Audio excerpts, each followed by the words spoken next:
Monsoon आ चुका था, इसलिए किसी भी समय मौसम बदल जाता था। कभी धूप तो कभी बारिश, ऊपर से आंधी तूफान अलग। अब तो एक हफ्ते से रोजाना दिन रात बारिश हो रही थी।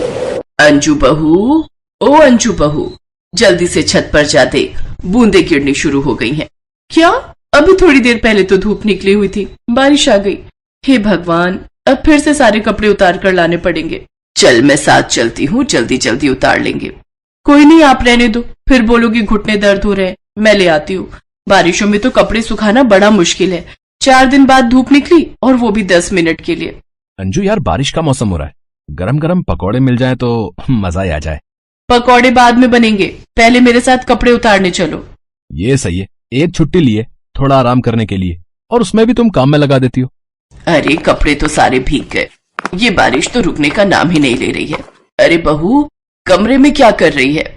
कपड़े सुखाने की रस्सी बांध रही हूँ, स्टैंड पर कपड़े पूरे नहीं आएंगे। ये कोई बात हुई? अपना कमरा इतना बड़ा है लेकिन कपड़े मेरे कमरे में सुखाने हैं। रस्सी भी बिल्कुल मेरे पलंग के ऊपर बांधी है। अच्छा सुन, वो पकौड़े बनाए तो 1-2 हरी मिर्च के मेरे लिए भी बना देना। आपके लिए पोहा बना दिया है। मॉनसून में ज्यादा तेल मिर्च मसाले आपकी सेहत को नुकसान देंगे। अरे जरा सा कुछ नहीं होता, बारिश के मौसम में मन कर ही आता है। माँ जी, दवाई भी जरा सी होती है, ये लीजिए। आप खुश? अंजू, पनीर पकौड़ा और देना। बस एक पकौड़ा। पोहा खा लो माँ जी चुपचाप, तभी बच्चे स्कूल से आ जाते हैं। अरे अरे, शूज बाहर उतारो। और तुम दोनों भीग कैसे गए? मम्मी, वो हमारी गली में पानी भरा हुआ था, इसलिए वैन वाले भैया ने गली के बाहर ही वैन रोक दी। और हाँ मम्मी, कल हमारी स्कूल की छुट्टी है। हाँ मम्मी, कल आप ब्रेकफास्ट में मेरे लिए। बस, पहले तुम्हारे पापा की और अब तुम्हारी फरमाइशें भी शुरू। ये गर्मियों की छुट्टियां थी तो बारिशें आई नहीं, अब स्कूल खुल गए तो बारिशें आ गई। कितने कीचड़ से भरे हुए जूते हैं, अब इन्हें धोना पड़ेगा। अभी काम वाली काम करके गई है, सारा फर्श फिर से कीचड़ से भर गया। चलो अच्छा है ना, कल स्कूल की छुट्टी है, परसों तक सूख जाएंगे। तभी मानव के ऑफिस से फोन आ जाता है और उसे अर्जेंट ऑफिस बुला लेते हैं। अरे तू कहाँ चल दिया? माँ, ऑफिस से फोन आया है, मुझे अर्जेंट जाना है। छुट्टी के दिन भी आराम नहीं कर सकता। अभी तो वैसे बारिश रुक गई है, मैं टाइम पर पहुंच जाऊंगा। मानव ऑफिस निकल जाता है। बारिश थोड़ी रुक गई थी, तभी अंजू की सास बोली, मुझे तो दरजानी के घर जाना है। कितने दिन से साड़ी में फॉल लगवानी और ब्लाउज सिलवाने को रखे हुए हैं। माँ जी, थोड़ी देर पहले ही न्यूज में बताया कि शाम को बहुत तेज आंधी तूफान और भयंकर बारिश आने के आसार हैं, और आपको दरजानी के पास जाने की पड़ी है। अरे नहीं आ रही बारिश, देख आसमान साफ हो गया है। मैं सोच रही हूँ जल्दी से हो आती हूँ, रिक्शा कर लूंगी। तू चिंता मत कर, मैं आधे घंटे में आ जाऊंगी। मम्मी, मुझे पॉपकॉर्न खाने हैं, प्लीज मुझे पॉपकॉर्न बना कर दे दो। और मुझे पनीर सैंडविच भी। रूम में जाकर बैठो, मैं वहीं ला रही हूँ। अंजू रसोई में लग गई और इतनी देर में उसकी सास दरजानी के पास बाजार चली गई। पर काफी देर तक सास नहीं लौटी तो अंजू परेशान हो गई। तभी तेज आंधी आने लगी और बादल गरजने लगे। लगता है बहुत तेज तूफान और बारिश आएगी, पर माँ जी कहाँ रह गई? अब तक तो उन्हें आ जाना चाहिए था। 5 बज रहे हैं, 3 बजे की गई हुई है। मम्मी, बारिश आ गई, अब तो बड़ा मजा आएगा। चलो भैया, हम आंगन में खेलते हैं। देखो मम्मी, बारिश की बूंदें कितनी अच्छी लग रही हैं। बच्चों तुम लोग खेलो, मैं जरा तुम्हारी दादी माँ को देख कर आती हूँ।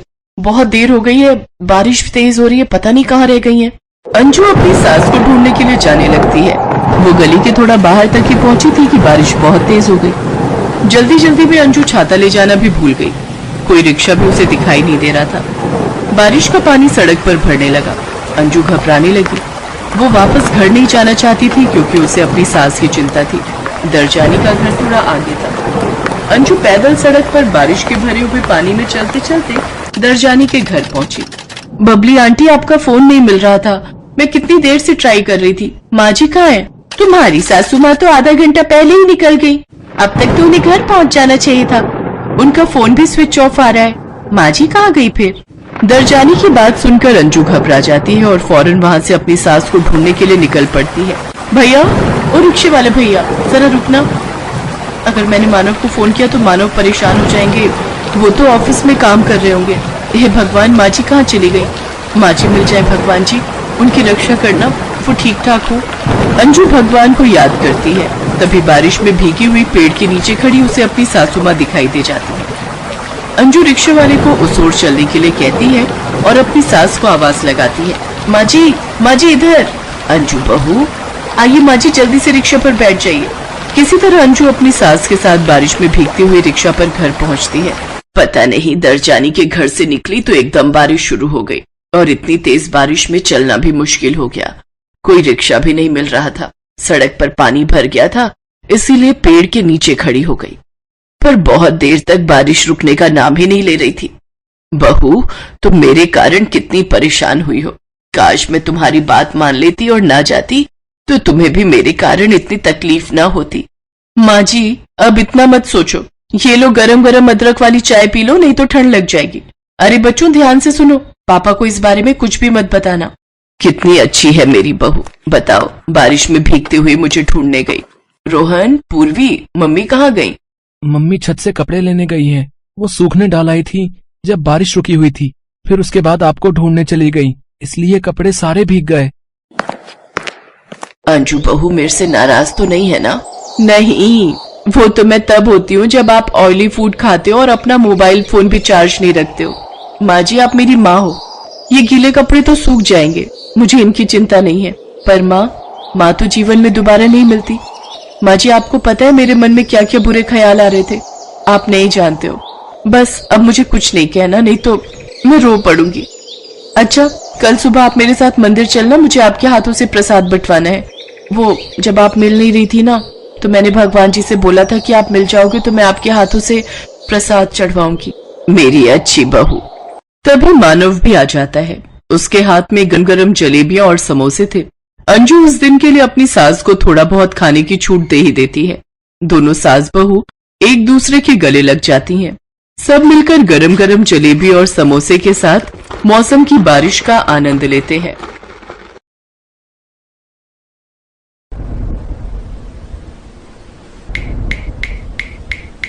हे भगवान, बस यही होना बाकी था। माँ जी उठिए, देखिए ना, छत से पानी टपक रहा है।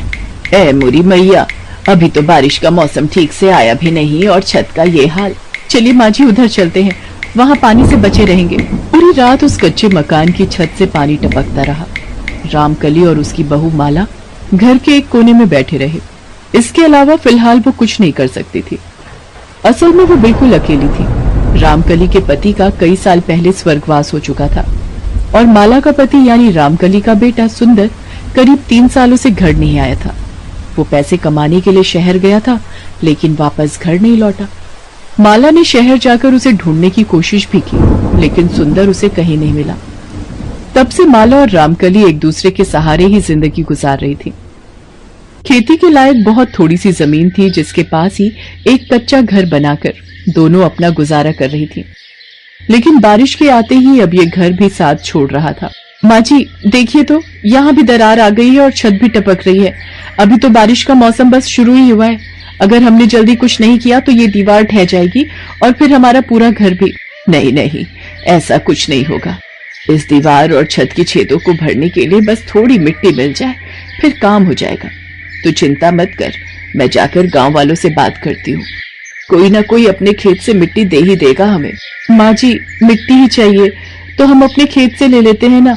अच्छा, और इतनी मेहनत से जो भिंडी के पौधे उगाए हैं उनका क्या होगा फिर? अगर मिट्टी निकाली तो सारी फसल खराब हो जाएगी। तो माँ जी, गांव में सबने ही खेतों में कुछ ना कुछ उगा रखा होगा, तो हमें कोई कैसे देगा मिट्टी?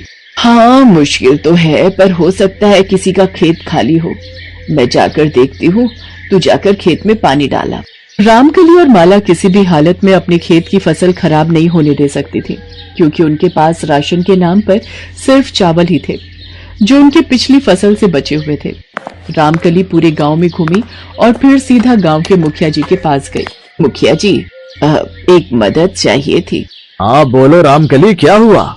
मुखिया जी, मेरी झोपड़ी की दीवार में दरार आ गई है। अगर दीवार गई तो पूरी झोपड़ी गिर जाएगी। दीवार फिर से बनाने के लिए बस थोड़ी सी मिट्टी चाहिए। छत भी टपक रही है तो अपने खेत से मिट्टी निकाल लेना, क्या दिक्कत है? मुखिया जी, मैं ऐसा तो कर लेती, पर मेरा खेत खाली नहीं है अभी। वो आपका खेत है ना, पटरी के पास वाला, मैंने देखा आपने उसे खाली छोड़ा हुआ है। तो अगर उसमें से मैं ना, वहाँ की मिट्टी को हाथ भी मत लगाना। बारिश का मौसम आ गया है, मुझे वहाँ धान बोना है भाई। बस अभी वहीं तो जा रहा था मैं। बस आज का दिन दे दो मुखिया जी, कल बोले ना अपनी फसल, मैं और मेरी बहू बस थोड़ी सी मिट्टी निकाल लेंगे आज ही। अरे जिद मत कर, मना कर दिया ना मैंने, जा किसी और से बात कर जाके। रामकली को मुखिया से बहुत आस थी, लेकिन खड़ूस मुखिया ने उसकी कोई मदद नहीं की। इसके बाद रामकली ने और कई लोगों से बात की, लेकिन कोई भी उसकी मदद के लिए तैयार नहीं हुआ। उधर